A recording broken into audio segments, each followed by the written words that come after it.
ননদ বলে, বৌদি কি রোজ রোজ একই মাছের ঝোল রান্না করো বলো তো? তোমার হাতের মাছের ঝোল খেতে আমার একদমই ভালো লাগে না। তা ননদিনী, আমার হাতের মাছের ঝোল খেতে যখন ভালোই লাগে না, তোমার দাদা তো কেজিখানেক মাছ এনেছে, তবে মাছটা না হয় তুমিই রান্না করো।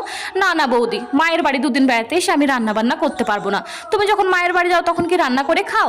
রান্না করে খাই না খাই সেটা বড় কথা না, তবে তোমার মতো কারো রান্নার খুঁত ধরি না। কেউ যদি ভালোবেসে এক গ্লাস জল ঢেলে খাওয়ায়, তার সামনে এমন ফিল করি যাতে মনে হয় তার হাতের এক গ্লাস জল খেয়ে আমি অনেক তৃপ্তি পেয়েছি।